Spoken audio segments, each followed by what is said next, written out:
আচারযুক্ত শসা বা আচার এটি একই ধরনের একটি খাবার যা আপনি কখনো উপেক্ষা করতে পারবেন না।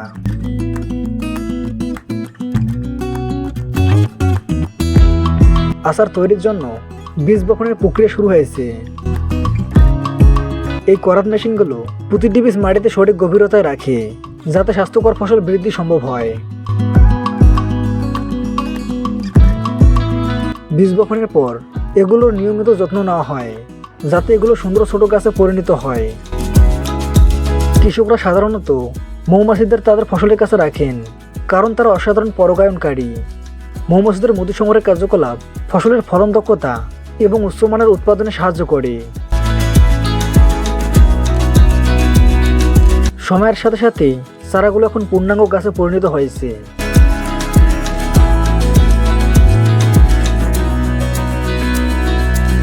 কৃষকদের একটি দল এসেছে তাদের বপন করা ফসল সংগ্রহ করতে। বলতে গেলে এই মূল্যবান ছোট শসাগুলো এখন পুরোপুরি বেড়ে উঠেছে। তারা তাদের কর্মীদের জন্য একটি উদ্ভাবনী ব্যবস্থা নিয়ে এসেছে যাতে শসা সংগ্রহের প্রক্রিয়া দক্ষতার সাথে সম্পন্ন হয় এবং সরাসরি সূর্যের তাপ থেকে দূরে থাকা যায়।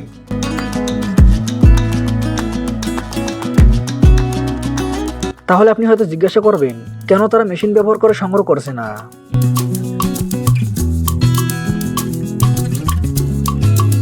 এখন আপনি দেখতে পাচ্ছেন সেই স্বয়ংক্রিয় প্রক্রিয়াটি যা আপনার মনে হয়েছিল।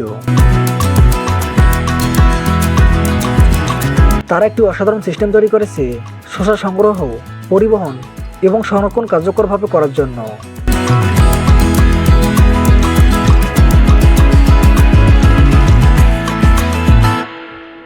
তারা তাদের কাজে বেশ দক্ষ এবং আপনি দেখতে পাচ্ছেন এটি মূলত একজন ব্যক্তির কাজ।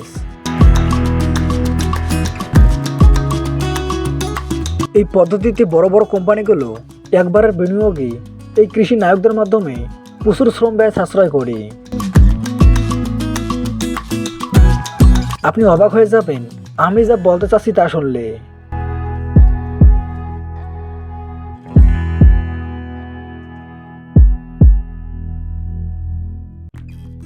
এ পর্যন্ত চীন প্রমাণিতভাবে শসার সবচেয়ে বড় উৎপাদক দেশ।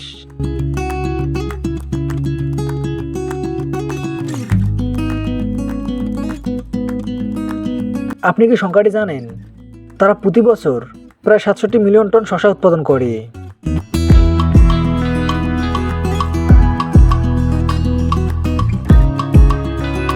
এই অসাধারণ প্রকৌশলের মাধ্যমে এটি সম্ভব বলে আমি বিশ্বাস করি।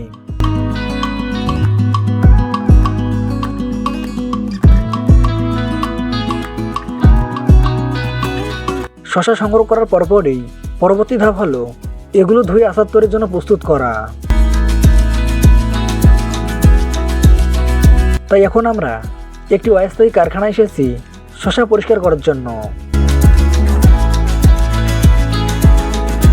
এখানে আসে গুরুত্বপূর্ণ ধাপ যাতে নিশ্চিত করা যায় শসাগুলো ময়লা বা কীটনাশকের অবশিষ্টাংশ মুক্ত এবং সম্পূর্ণ পরিষ্কার। এরপর এগুলো আচার তৈরির প্রক্রিয়ার জন্য প্রস্তুত করা হয়। কর্মীরা হাতে করে প্রতিটি শসার মান যাচাই করেন যাতে কেবল উচ্চমান শসাগুলোই আপনার কাছে পৌঁছায়। এখন শসাগুলোকে বড় ইউনিটের দিকে নিয়ে যাওয়া হবে যেখানে শেষ পর্যন্ত আচার তৈরি হবে।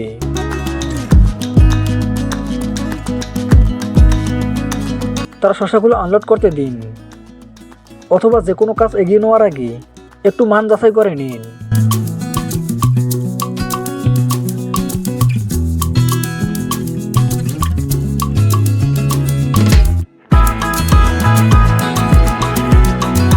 এই ব্রাইনিং ইউনিটগুলো দেখুন যা শসা আচার তৈরির একটি প্রধান ধাপ হিসেবে তালিকাভুক্ত।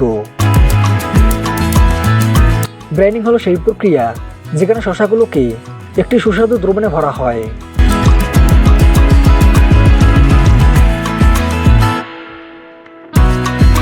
গোপন উপাদানগুলোর সংমিশ্রণে তৈরি হয় সেই স্বাদ যা আচারকে তাদের অনন্য এবং টক মজাদার সুস্বাদু করে তোলে। শসাগুলো লবণে 1 থেকে 4 সপ্তাহ পর্যন্ত ভিজে থাকে যা প্রতিটি কোম্পানির পছন্দ অনুযায়ী নির্ধারিত হয়। কিন্তু সময় শেষ হয়ে গেলে তারা ভারী তোলার মেশিন ব্যবহার করে আচারগুলোর বিশাল স্তূপকে সামলায় যেগুলো তখন বেশ নরম এবং নাজুক হয়ে পড়ে। আপনি কি কখনো টুকরো এবং পুরো শসার আচার দুই ধরনের স্বাদ নিয়েছেন? প্রথমে আমরা টুকরো করা আচারের প্রক্রিয়া ঘুরে দেখব। এই টুকরো করা আচারগুলো আমাকে একেবারে মুগ্ধ করে তুলেছে, যা সবই মেশিনের মাধ্যমে সম্পূর্ণ হয়। সাধারণ শসা থেকে রূপান্তরিত হয়ে এটি এখন সুস্বাদু আচারে পরিণত হচ্ছে, যা আচার প্রেমীদের জন্য তৈরি। এই টুকরো করা আচারের বোতলগুলো যখন বিশেষ তরলে ভরা হচ্ছে, যাতে সেগুলো দীর্ঘদিন সতেজ থাকে।